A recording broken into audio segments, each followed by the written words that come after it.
Space science की दुनिया में भारत ने एक और झंडा गाड़ दिया है। 14 जुलाई 2023 को पूरी दुनिया की नजरें आंध्र प्रदेश के श्री हरिकोटा के सतीश धवन स्पेस सेंटर पर टिकी थी, क्योंकि इंडियन स्पेस रिसर्च ऑर्गेनाइजेशन यानी इसरो ने इसी दिन दोपहर 2:35 पर चंद्रयान 3 लॉन्च किया। ये भारत का तीसरा मून मिशन है, जिसका सबको बेसब्री से इंतजार था। चंद्रयान 3 पर दुनिया की नजरें टिकने की एक सबसे बड़ी वजह है इसका साउथ पोल पर लैंड करना। 2019 में चंद्रयान 2 मिशन के फेल होने के बाद कोई सोच भी नहीं सकता था कि सिर्फ 4 सालों में ही इसरो अपना अगला मिशन प्लान कर लेगा और इसे तैयार करके लॉन्च करने के लिए भी तैयार हो जाएगा।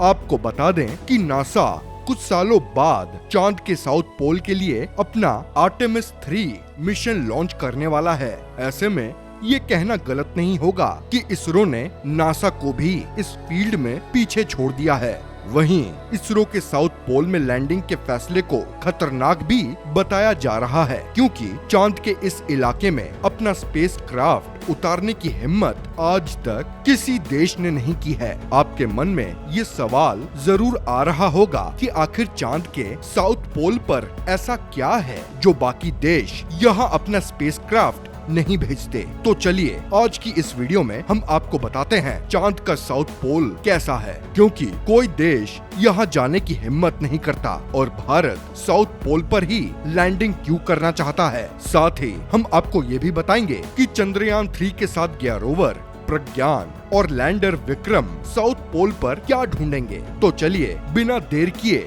वीडियो शुरू करते हैं। Why is Chandrayaan 3 landing at the south pole? कोई भी ये सवाल कर सकता है कि इतना जोखिम होने के बावजूद भी चांद के साउथ पोल पर ही चंद्रयान क्यों उतारा जा रहा है और चांद पर खोज के लिए जाने वाले मिशन के लिए ये साउथ पोल इतना इम्पोर्टेंट क्यों है।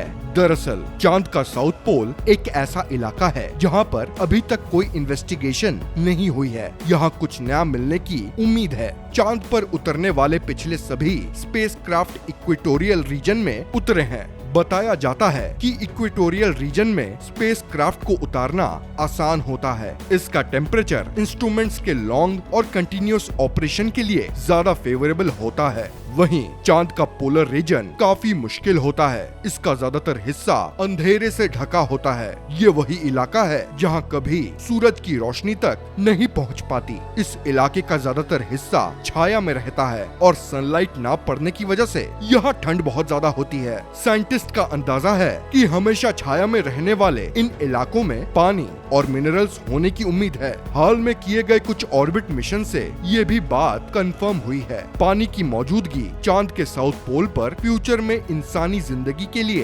फायदेमंद हो सकता है। यहाँ की सतह की जांच से प्लेनेट के फॉर्मेशन को और गहराई से समझने में मदद मिलेगी। साथ ही फ्यूचर मिशंस के लिए रिसोर्स के तौर पर इसका इस्तेमाल भी किया जा सकता है। Why south pole is so important?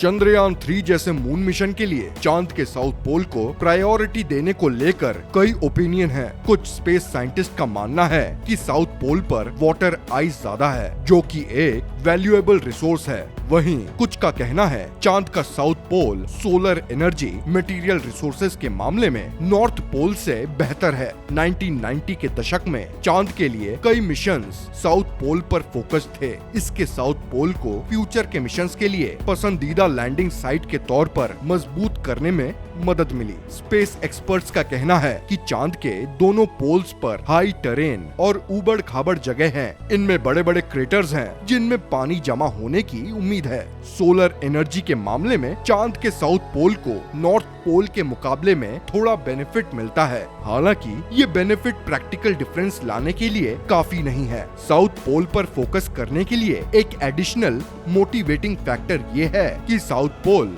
Aitken basin में है, जो कि एक बहुत बड़ा गड्ढा है और ये साउथ पोल को जियोलॉजिकली इंटरेस्टिंग जगह बनाता है। What will Chandrayaan discover on the south pole? Chandrayaan 3 को 14 जुलाई 2023 को लॉन्च कर दिया गया। चंद्रयान 2 के ऑर्बिटर के ऑलरेडी मून के ऑर्बिट में प्लेस होने की वजह से चंद्रयान 3 के साथ सिर्फ लैंडर और प्रज्ञान नाम के रोवर को भेजा गया है। चंद्रयान 3 चंद्रयान 2 का फॉलो अप मिशन है जो चांद पर एक स्पेसक्राफ्ट उतारने और लूनर सरफेस का पता लगाने के लिए एक रोवर तैनात करने की कोशिश करेगा। रोवर चांद के कंपोजिशन और जियोलॉजी पर डाटा कलेक्ट करेगा। इसरो के चेयरमैन एस सोमनाथ ने बताया कि कैसे स्पेस एजेंसी ने अपने पास्ट फेलियर से बहुत कुछ सीखा है। चंद्रयान 3 मिशन के सक्सेस के चांसेस को बेहतर बनाने के लिए कई बदलावों को लागू किया गया है। उन्होंने कहा कि पिछले चंद्रयान 2 मिशन में मेन ड्रॉबैक ये था कि सिस्टम में नॉमिनल कंडीशंस इंट्रोड्यूस की गई थी। सब कुछ नॉमिनल नहीं था और स्पेसक्राफ्ट नॉमिनल से बेहतर की कंडीशन में सेफ लैंडिंग करने के लायक नहीं था।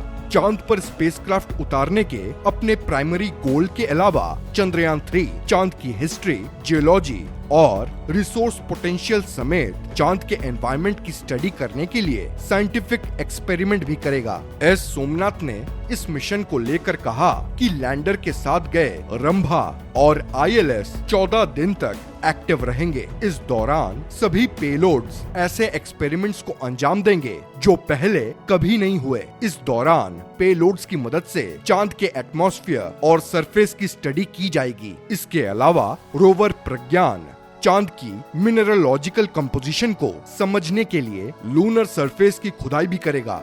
लैंडर विक्रम और रोवर प्रज्ञान जब अलग होंगे तो लैंडर इसकी तस्वीरें भी खींचेगा।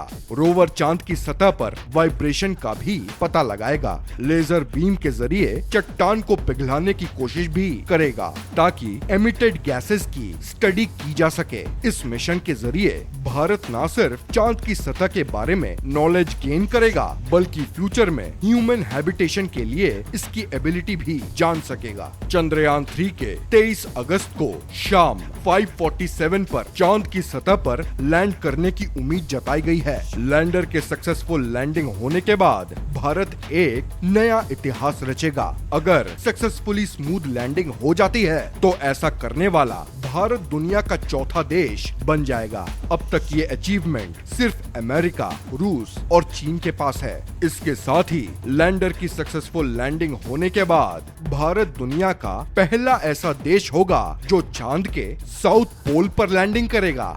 तो दोस्तों, ये थी चांद के साउथ पोल से जुड़े सभी सवालों पर हमारी आज की वीडियो। साउथ पोल पर चंद्रयान भेजने के इसरो के फैसले के बारे में आपकी क्या राय है, हमें कमेंट करके जरूर बताइएगा। हम उम्मीद करते हैं कि आपको ये वीडियो पसंद आई होगी। अगर वीडियो इंफॉर्मेटिव लगी हो तो इसको लाइक एंड शेयर और चैनल को सब्सक्राइब करना मत भूलिएगा। मिलते हैं आपसे अगले वीडियो में, तब तक के लिए जय हिंद।